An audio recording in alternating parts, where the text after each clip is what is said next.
Nuri Hal Mehmedow çaksyz zehirli milletin ruhta aydan belentligini saz bilen dünýä çykardy.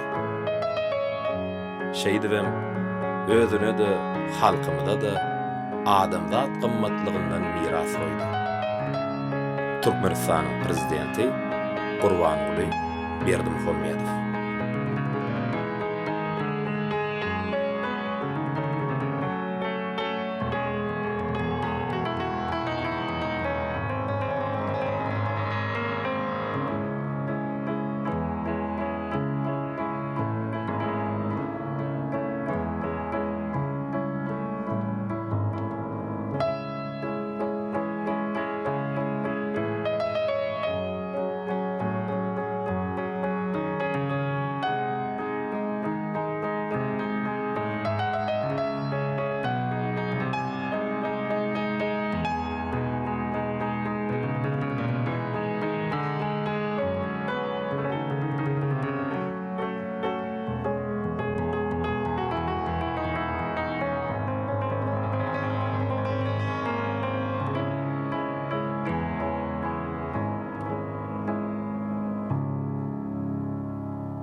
Nuri tabiyadanna menem ýanladım.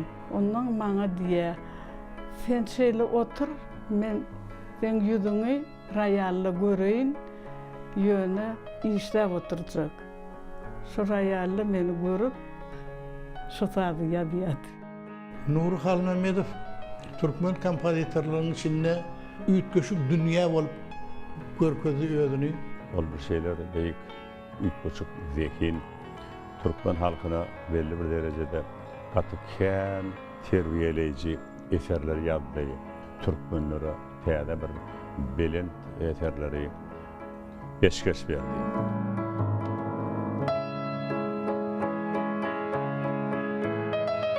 Bir 1938-nji ýylyň iýun aýynyň 20-si. Bugün belentli pedle dağlaň etegine irimişli bağlam gojogyny oturan häzirki Magtymul etrawyna, ýagny garrygalan gözel Daýyn obasyna türkmen nusgaw sasmagynyň gowanjy kompozitor Nuri Hal Mehmedow dünýä ýene. Nuri qaqasyna Hal Mehmet Baýlyýew, ejesine bolsa Hangul Mehmedaliýewa diýer ekenler. Nuriň ulagasy Baýly başçylyk sunatyny höwes edip, öz döwürdeşi ana hal bagşydan köp zatlary öwrenipdir.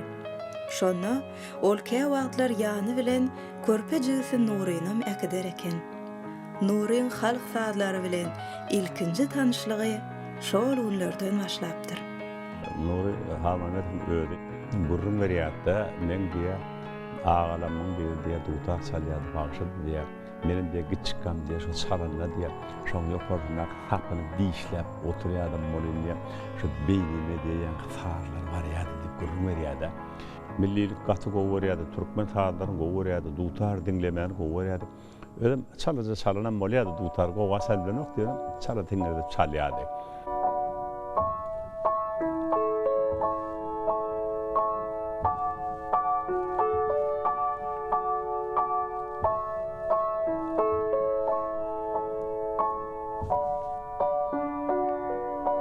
Bir gün Nuri Hal Mehmedow ilkinji gezek kalbyny tolgunuryan owazlaň pianinoda çalynyşyny eşdýär.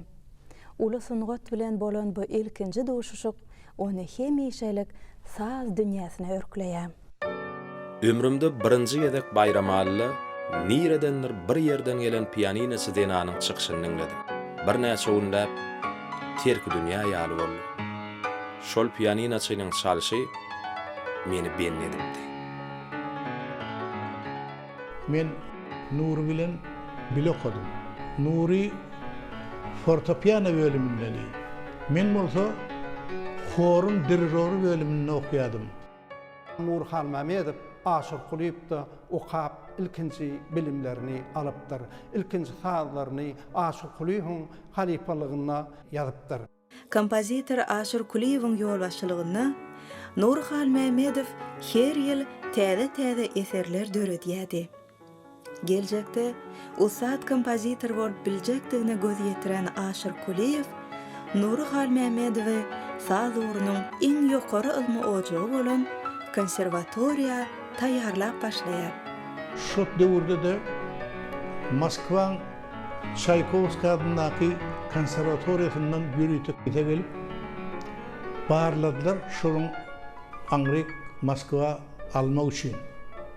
Men ýadymyşa 5-6 tanaky gaty oňat öz uğrundan çalıp bilýän, işläp bilýän ýaş oglanyň içinden bir Nur Halmamedov Çaykovski adyndaky Moskwaň şol konservatoriýasyna girdi.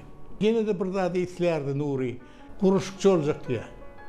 Men niye şu jaýlar gurasym gelýär diye, ýollar gurasym gelýär diye. Ama men niye şu guruluşuk institutuna gidecek diýerdi. Yine sadyň guruluşuny gitti bi. Konservatoriýada Nur üçin irgensiz zähmetden, dörejilik gözleglerinden doly täze durmuş başlanýar. Çağalykdaky köprüler gurmak arzuwynyň saz motuny amala aşmalygyna göz ýetiren Nury irgensiz zähmet çekip başlaýar. Nur Halmamedowyň döredijiligi eýän talip ýyllaryna durly öwrümli hemde durly janrdaky eserleri özüne jemleýär. Talip ýyllary aýratynam ol nuskowy edebiýatymyň görnükli wekilleriniň edebi mirasy bilen gyzyklanyp başlaýar. 1960-njy ýyllarda talip ýyllaryna eýän ol Bek Magtymul Pragynyň felsepewi oýlanmalary onu täsir galdyrýar. Şo ýyllarda ol Bek Pragyň goşgutyny aýylamaýan bolarmy, gözel şiir gazy, soňdagy neýläýin ýaly ajaýyp vokal eserlerini döredýär. Vokal sazlaryny döredýäni Nur Halmamedow söýgü tematyny ören ýokary çeperçilikde işlemekde de aýratyn öňe saýlanan kompozitorlaryň biri. Ne şu bile bağlanşykly şahyr Molla Nepesiň o goşgularyna döreden ajaýyp eserleri bar. Gaýet, haýrana galar, güllen ýolar, şirmaý darak ýaly eserleri vokal toplumyny emele getiripdir. Şeýle hem bu temada döredilen eserleriň arasyna 19-njy asyryň başy şahyrlary Saýlynyň, Ismail Şahyryň goşgularyna ýagyma bolat gelir iki ýandan ýaly ajaýyp vokal eserleri häzirki günde biziň vokal söýçülerimiz, opera aýdymçylygymyz hem estrada aýdymçylarymyz tarapyndan uly höwes bilen ýerine ýetirilýän eserler bolup biziň saz durmuşymyzda ýanglanypdyr. Konservatoriýada okuyan ýyllary Nur Halmamedow öz söýgüli saz uraly bolan fortepian üçin dörli görnüşli sazlar ýazyp başlaýar. Nur Halmamedowyň dörejiligine fortepiano saz uraly üçin döreden eserleri has uly orun eýeleýär. Onuň 50den gowrak fortepiano eserleri bar. Olaryň içinde uly gowrumly konsert eserleri, şeýle hem mektep çağlar üçin niýetlenen kiçik gowrumly eserleri bar.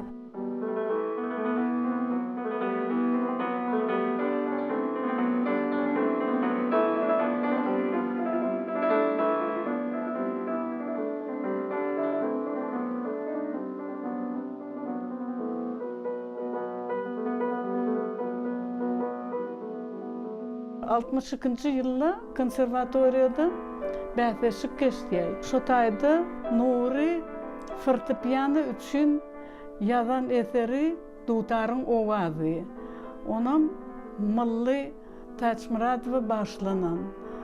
Ören gowurýady Nury. Türkmen sazy, men birinji mugallim Türkmen sazy diýdi-de. Nury özü okan wagtynda professor Anatoliy Nikolaýevич Aleksandrov. Anatoliy Nikolaýevich Aleksandrov bolsa kompozitor Taneýewiň okuwçysy. Taneýew bolsa Pyotr Ilyich Çaykovskiň okuwçysy. Şo taýdan gelýän mektep ýöne birinji men mugallim halk sazy, türkmen sazy. Her ýyl owa gidip başlary dinleýärdi. Türkmen saz giden Çeşme, Bay. Henidem şu Nury ýakynrak şu Çeşmeden dinläp özüne ilham aldy. Nuri'nin Dutar'ın ovadı diyen eseri köp yurtlarda yerine getiriyorlar. Dutar'ın ovadı dep bir ütkeşik saat dörüdü. O dörde olar ýaly saatlar hiç kompozitorda da ýokdy. Ya bardy onun öňün Dutar'ın ovadı bardy. Daňatar öwedipde bir Dutar'ın ovadı dep bir kantata bardy. Ýöne ol başgarak ýöne bärde Nurhan Mehmetov näme mallaga bagşylanan saat, malla teatrlarda bagşylanan Dutar'ın ovadı. O sarsıldı bütün dünýäni hemme ýerde. Moskwada okap ýörkämden şol başga milletlerem şoň nototun getirip berdi menden haýyş diýerlerdi. Şol Dutar'ın wady gatty bir ýerine düşen bir beýik eser boldy da. Dutar'ın wady gatty bir ütkeşik eser boldy.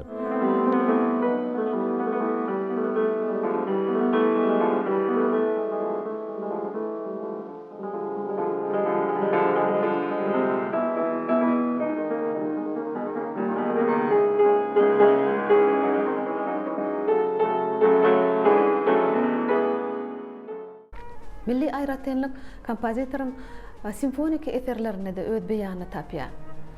Ol Türkmenistan diýip atlandyran 5 bölümli simfonik şekilleri gaýta-gaýta okaýsam diýdirýän. Ören şahyranalyk bilen ýazylan akynly poemany ýadyna salýar. Giriş, Dutar, Tüýdük, gaýrlaryň tansy hem soňlama adly bölümlerden ibaret bolan bu eserni ol talip ýyllary konservatoriýany tamamlanyp özüniň diplom şökmüni döredipdir.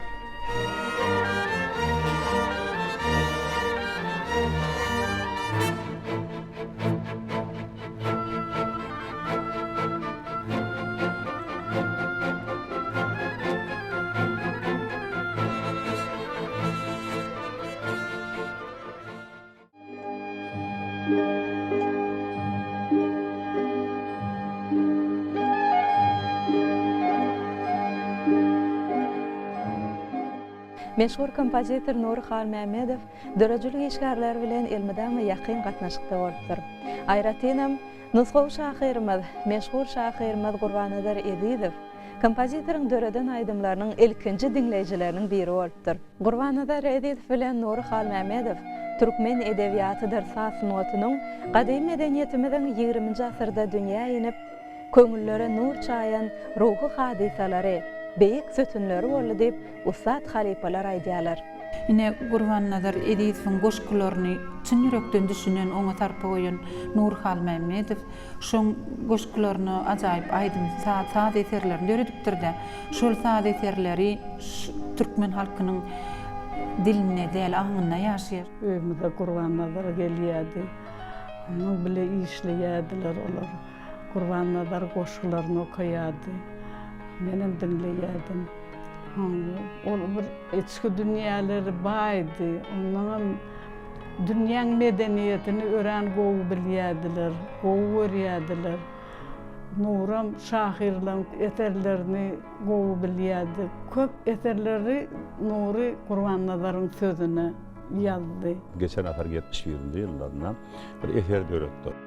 Vokal simfonik poema diýip Gurbanazar Edizowyň sözlerini 3 bölümden ibaret bir 18-20 minut dowam edýän hor, simfonik orkestr, solistler şolar ýaly eserleri döretdi. Şonundan ýa-ki ýekelikde aýtmaly ýerden maňa ananda menem danym daňa tarapda nafasat mekdepde okaýan döwürden. O moğolumda da men onam şol aşabatdan men kemeden gaty ýakyndan gatnaşdyk, aýdymlara başladyk öwrenip. Şol maňa seniň gözleriňden gitmeýok diýen goşguýuny şol vokal simfonik eseriň ikinji gadaly diýip alýardy. 3 gadallyk başda 3 gadallyk diýýär. Soňra şol gaty bir çylşyrymly fadyň üstüne gurrun etmek, idinden danym aýdyma ýazyp goýarmak. Gaty bir kıyın görünüşünde şonu maňa ananda men gaty haýran alym. O wagtlar elbetde men oň öz duýuşy ýaly aýdyp bilmedim ýöne soň ýyllar geçdi. Men Moskwada orkestr bilen ýazyp etdim. Gowy halkymyzam kabul etdi.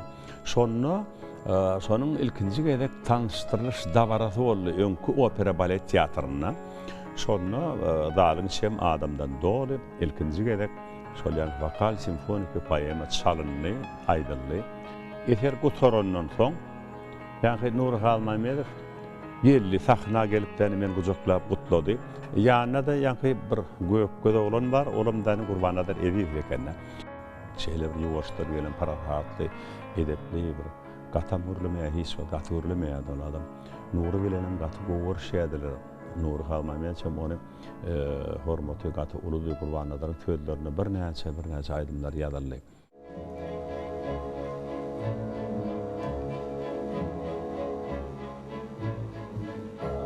Maňa senin gözleriňden gitme ýok.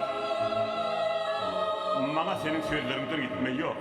Senin ýütük gijelengden, senin aýdyň güllilengden. Düşün bu dünýäde soňky güneşen, senin gaýrym gussaňa baglymy.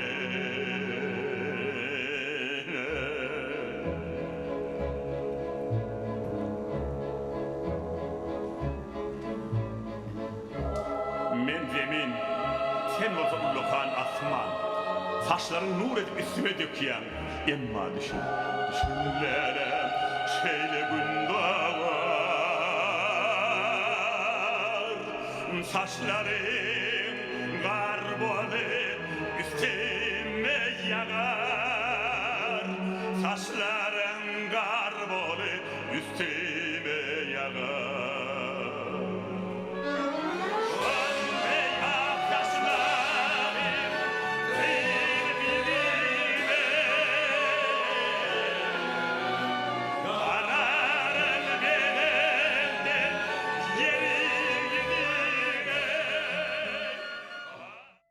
Gurbannadaryň sözlerine nähili aýdym aýdasyn gelýär. Ay Gurbannadaryň sözlerini aýdymlamak kän edebin. Dostlarma dip bir men aýdymma da, şol öň dostlarma däli dip jemalym dip aýdylýardy. Jemalym dip bir gaýdy adyny aýdylýarda, bir kadar ýokmanda. Odan dostlarma okapdan şoň sözlerini şoňa geçirdik. Bir gül bagdy ýanyp köýsem, bak gelen bar mi eysen, abrayına tağa vaysam, oğluna tağa vaysam, buğda yemeydanı vaysam, yemin asmanı vaysam, gurmadını koysa gerek, deni duşam doğan eder.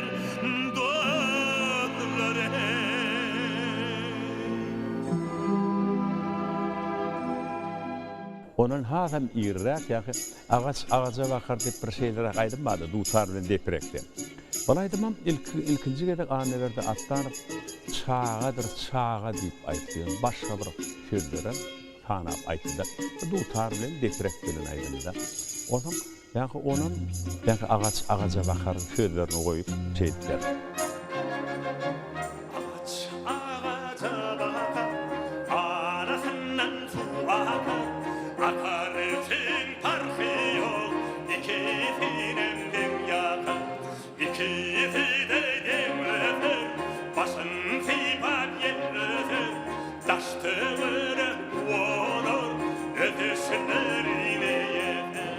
Konservatoriýany tamamlanan soň Nuri Halmamedow Aşgabatda dolanyp gelýär. Henüz konservatoriýada okap ýörkäde ol kino janryny özüni synak görüpdir.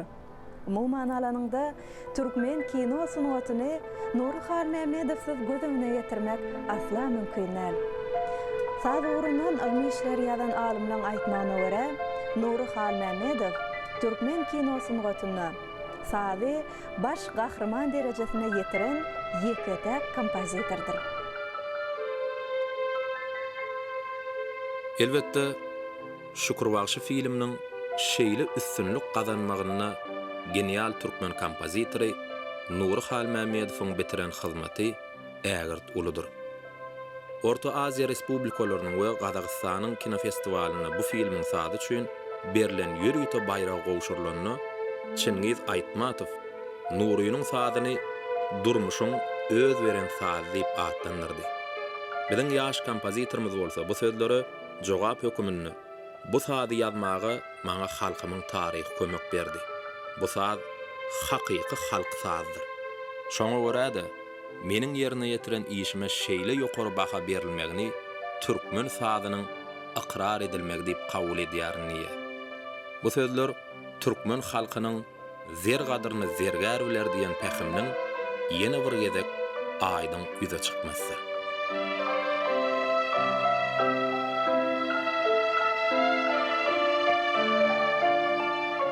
Nurhal Mehmetowyň dörejiligi türkmen kino sanwatynyň ösmegine de gowy täsir edipdir. Bu arada söz açylanyna ilki bilen şükür bagy, aýytladım, mukamyň syry, kärdigenler, jabbaklar, keçbelek, ynha kakam gaýdyp geler, Gorkok Batyr ýaly bir topar çeper filmler ýadymda düşýär. Men aýratynam şu ýerde şükür bagy kino eseriniň sady hakynda bir kadr geçek bolýan betere sady ýazyş hakynda Nurhal Mehmetowyň özi şeýledikdir. Şükür bagşa sady ýazanymdan soň men özümi bir näçe wagtlap boşap galan ýaly duýdum. Çünki men tutuş düýürmegim bilen hakyky keşipler döretmäge çalışdym.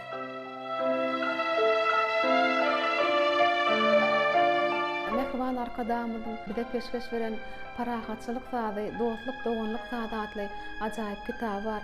Mehriban arkadamyň hemişe de özüniň döwlet siýasatyna bütün dünýäde azudolyň, parahatçylyň, agdybirligiň tarapdar hökmüne çykyş edýär. Ine şu ajaýyp eserine de ol şükür bagy kino eseriniň misalyna şu parahatçylyk hem azudolyň meselelerini orta atýar. Bulat Mansurov Moskvada kinematografiya institutu okuyan wagtynda diplom işini yerine getirmeli.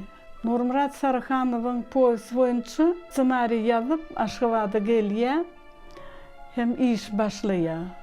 Topor çöplenýär. Rejissor Bulat Mansurov, operator, onuň suratkeş. Esasy kynçylyk şu kim kompozitor şu sady ýazyp bilerkä diýip pikirleri bardy. Ýaş oglan gelýär ýanyna. Men ýazjak diýär sady.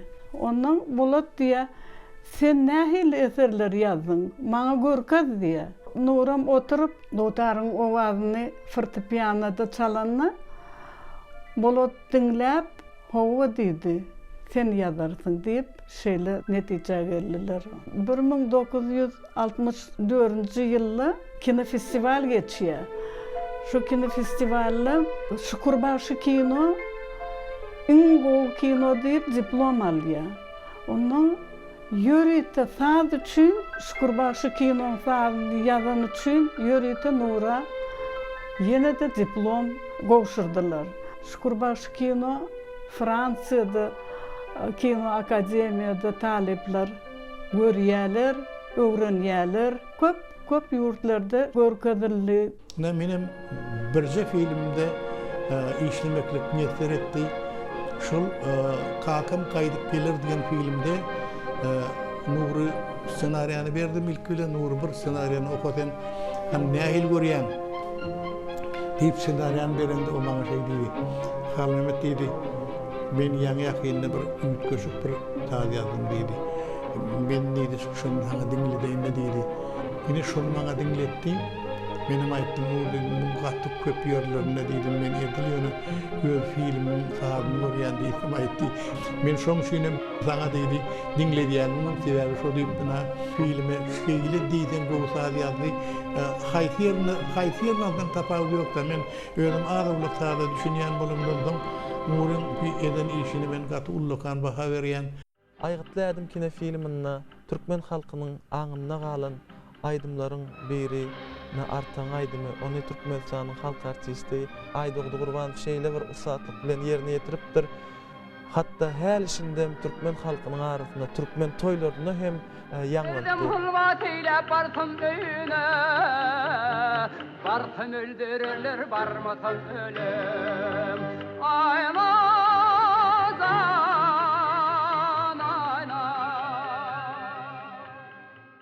Mukamyň Syry çeper filminde Uspenski ne biziň gelin gyýlarymyzyň Lale kakışyny ýazga geçiripdir. Onu bizim meşhur ägirt kompozitorymyz Nurhan Mamedow simfonik orkestr üçin ýazga geçiripdir.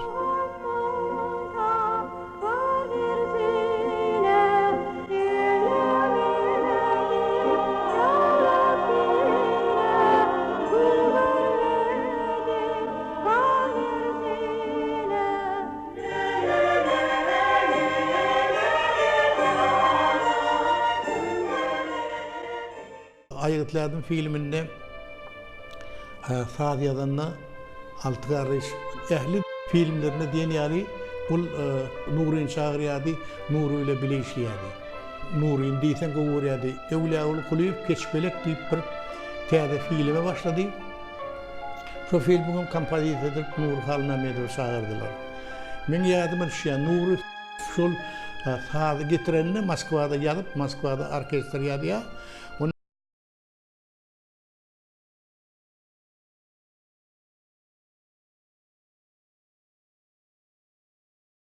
Dünyanın açmak yalaky bir hildatda da şol orkestr keçbelen Saad'yny ýazyp bolanlarından soň orkestr ýerinden turup şolaryň hemmeti çapak çaldylar şu Saadlara diýip şuňala görün berdiler.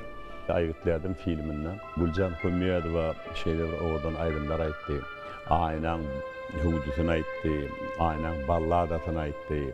Gaty bir ýerine düşen aýdymlar, şol aýdymlar häzir çenden gitdiňçe güýjüýe hiç wagt onuň güýjü ketelmeýär. Aýdaly ýa-ni aýal bagşy diýip bir film boldy. O filmde biriň dostumy merhum Anneberdi Attanow öçmejek, ömralla öçmejek aýdymlary aýdyp geçdi ýa-ni. Tava diýen aýdymlar aýtdy. Ýa-da Keçbelek filminde Anneberdi Attanow duran ýerlere aýtdy. Bir keçbeleň ödünni bir heňde 2 aýdym aýtdy. Bir hayal keçbelek boldy. Bir çalt keçbelek. Çalt keçbelek diýenler ol duran ýerlere diýdi. Olar ýa-ni şadyan göldäp öd ýaryny köýüp göldäp aýdylýan aýdym. Keçbelegimden hayal keçbelegim hakyky türkmen keçbelek taýyny dolmanyny şu keçbelek bolýar.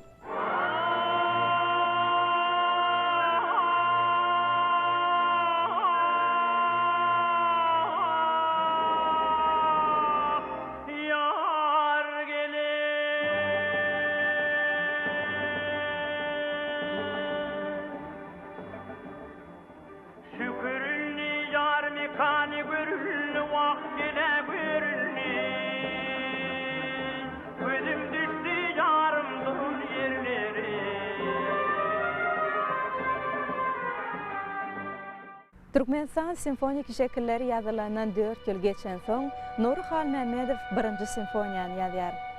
Bu eserde kompozitor watan gözelligini wasf edýär. Emma gözel tebigatymyzy beýan etmek bilen birlikde onuň satlary içki joşguny usatlyk bilen görkezýär. Sebäbi aslynda adam hemişe ruhy baýlyga, köňül gözelligine ymtylýar. Bizim Moskow sadymyzda Saz medeniýetinde Nurhan Mamedowyň 1-nji simfoniýasy iň bir aýgytly, iň bir ýokary derejedäki simfonik eserleriniň biri bolup durýar. Türkmeniň dünýäsini, Türkmeniň taryhyny, Türkmeniň tebigatyny, Türkmeniň şeýle bir owadan sazlaryny, dutaryny, halk aýdym sazlaryny şeýle bir öwrenip simfoniýany ýazypdyr welin. Onu baştan başlarına Türkmenin geçmişinin şöhratlydygyny, Türkmenin kadymy döwletligini duýup bolýar. Simfoniýa 3 bölümden ibaret. 1-nji bölüm oýun stiwatlandyrylýar. Başlarına eýem takylyp çalynýan saz urallary ýuwuşa başlap birdenem saz güýçlenýär. Baş tema gahrmançylykly, şeýle bir owadan henli onu fagot sazuralyna beripdir.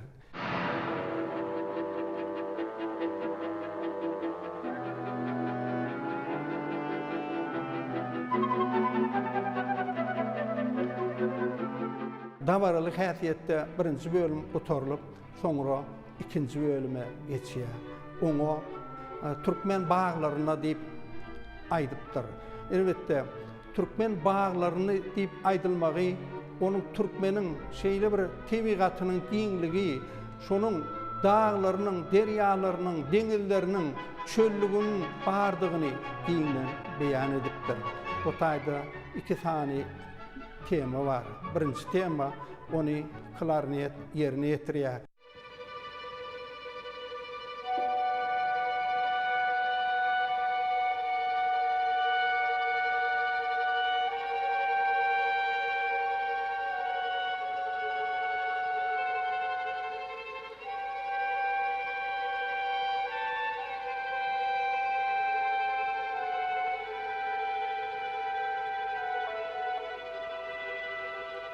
Altıdan 8 ölçekdäki ýazylan saz Türkmen bir dutarynyň, Türkmen bir uwazynyň, Türkmenin bir gadimden gelýän heňlerini şonu halifamyz Nurhal Mehmedow ustatlyk bilen peýdalanyp bilipdir.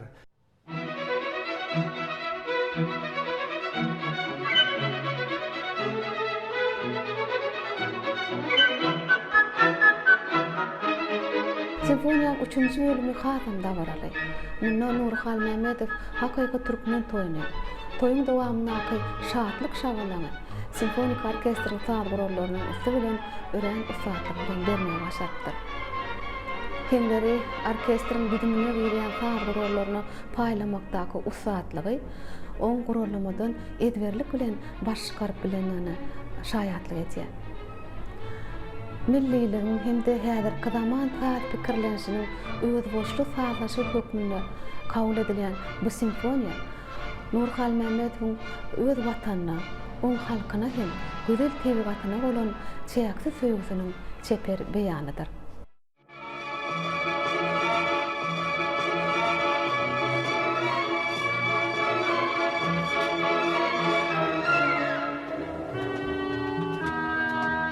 Tiran ettim köçelerini aşaba Sallanışyan gelin kıyıların badı Nurhal Mehmedow bilen näde tanış boldum diýip soraýarlar menden. Men baňa töröwüz we naksasylyk mekdepde ukat ýörkän, gaty boğuramdan men Nurhal Mehmedowyň aýdymlary şowatlarym aýdýardy. Ondan soň gelip tänim bärde Aşwat hakyndaky aýdymny öwrendim. Aşwat hakyndaky aýdymny aýdyp oturýar, bir keltirek adam kapyny açdy da ýapdy. Ondan ýa-da men salyan selam barda nur gelip ýakyn getirdi çağırdy. Ondan ol aýtdy, nur diýdi, "Näs şulaglaryň sesi gowy" diýdi, şunu dinläp gör. Ondan aýtdyk Aşwat ýa-da salyan selam bilen. Ondan Nuri Halmamet'in öýde ýerine turup ýanyma geldi. Jigim diýdi, "Sen sulaýdym, gataýdatyn gelýär" diýdi.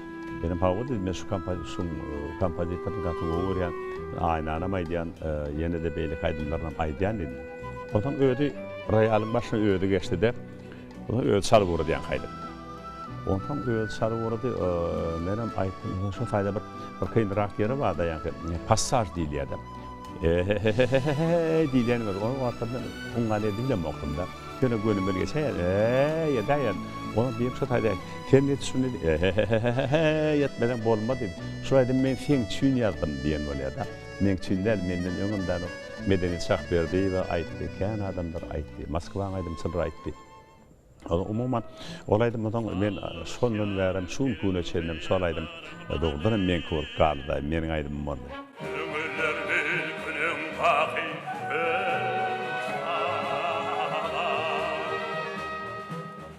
Herler yanlan yan, fallarını badem,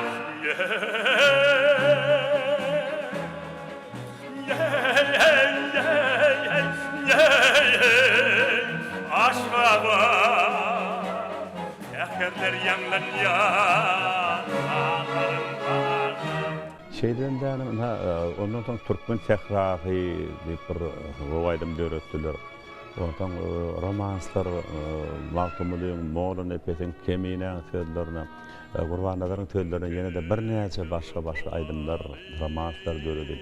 Ol aýdymlaryndan näder güne çelmen repertuarda nira barda mana şol aýdymlar uly höwes bilen dinlenýär. Adamdanym aýtmak men üçin ullakan bagyt bolup durýar-da. Nur Halmamedowyň aýdym döredijiligi dinleýijiler üçinem, biz ýerine ýetirjiler üçinem ruhy lezzet çeşmesi bolup durýar. Nur Halmamedow aýdym ýazanna Magtumula, Molla Nepese, Gurbannalar Eridowa, Yesenina, Firdewse, Geyne ýüzlenmesi ýöne ýere däller. İnsan gatnaşygy, insanyň jemgyýetdäki orny, tebigat bilen insanyň gatnaşygynyň saadlaşygy Nur Halmamedowyň döredijliginiň özendir. Uçun erkana kuşlar, uçun erkana, asmana durna uçta, bormuş görkana, asmana durna uçta, bormuş görkana. Gurbannalar Eridowyň goşgusyna uçun durnalar. Nuri saat yazıp oturdu da. Onun ben dinleyedim. Onun şu işlerini yöreldi, şuna gazgel vermeyecek olup. Onun birden neme dinleyen olayım, öğren bana yaradı. Onun ben Nur'un yanına barba ettim. Bana öğren yarayaşsa. Onu sana baştan diye. İlkinci dinleyicisi ben oldum.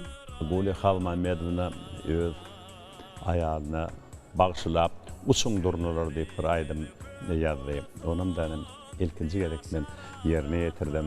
Şuriýalaky bagş edýärdi. Ya şemallik bir romans ýazdy. Onu dosty hudojnik Durdu Bayramow bagş etdi.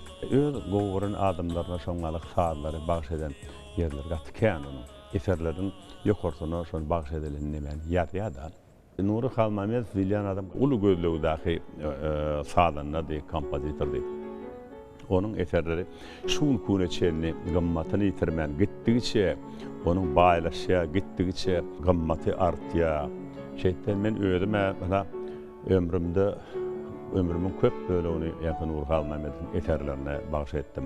Elbetde men türkmen kompozitorlaryň beýlik kompozitorlaryň sözlerine, saatlaryna, aýdýan atlam kän ýöne men repertuarymyň uly bölümi ýa-da Nur Halmamedowyň eserlerine bagş edýänden. Men gaty bir özüme bagtly hasap edýän Gurbannalar Eridow, Nur Halmamedow olar men fetim üçin bir näçe aýdymlar, romanslar ýazyp berdiler. Ol şol aýdymlardan şuň küne çenemden dowam edýär. Bir zat ýadyma düşýär. Nur Halmamedow Gurbannalar şey diýdiler da maňa. Sen diýdi Moskwany tork gelýänsäň diýdi. Ýene-de eserler ýazýar. Saňa adyndan 5-6 ýyla aýtmaga da adyň bar diýdiler da. Onuň men hep dogrudan şeýle kadydım. Ýöne embassiyada oturgan 5-6 ýyl derken ömrü ötýänse aýdyp görmeli eserler döredip giden adamlar eken. Nur Halmamedow özüniň dürüçülük meýillerine meşhur görogly eseri boýunça ady bir operan ýazmaklygy, Nur Muhammed Andalaýewiň Ýusuf Züleyha destany esasyna ady bir balet ýazmaklygy hem meýilleşdiripdir. Emma bir wagt aradan çykmak zerarly, ol bu uly görümli sahna eserlerini tamamlap bilmändir. Opera ýazjak bolsa gowy libreto bolmaly. Ondan şu görogly operany ýazjak bolup libreto bolmady. Soň özüm libreto ýazyp başlady. 2012-nji ýylda Nuryň eserleri nota çap edilip nota çykdy. Şondan soň köp dünýäň ýurtlaryna Nuryň eserlerini yerine ýetirýärler. Nur Halmamedowyň sahabyna şeýle hormat goýan üçin. Sag bolsun prezidentim. Nur Halmamedow barda näçe aýtsaň aýdyp oturmaly. Indi bir näçe ýyllardan beri Nur Halmamedow ýagşylykda, beýiklikde ýatlaýar, hatta bir beýik zat çolar ýa-da türkmeniň şahsiýetleri bolan, ol şahsiýetleri ýatdan çykarmak mümkin näl. Bu zatlar bir eşretleri, bir şertleri bir de döredip beren hormatly prezidentimize sag bolsun aýdasym mele jany sag bolsun, ömrü uzak bolsun. Bular ýa-da döwürler türkmen halkynyň köýle şahirlerimizden, beýik Magtumulymyzdan önkü könen nusxawy beýik adamlaryň hemmeti Suriyali owadan döwürleri ardyp edip gelipdirler. Şolaryň ardyp eden döwüri geldi. Dünýä derejesinde ýurdumyz bar, ýurdumyz täkide, ýurdumyz aratsa, halkymyz bagtyar, hormatly prezidentimiziň saýasyna biz bagtly ýaşaýar, hormatly prezidentimiz jany sag bolsun, ömri uzak bolsun.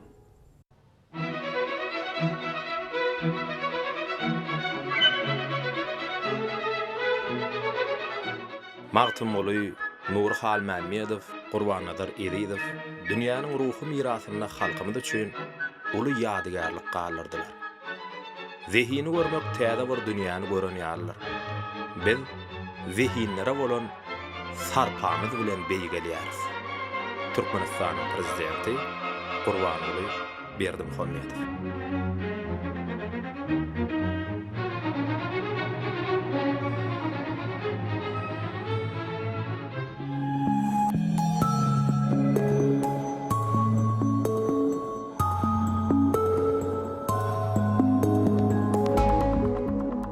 Meniň üçin ähli eneleriň hem doga zehinliligi, düşbüligi, pähimlidigi, okuyuply dogy bar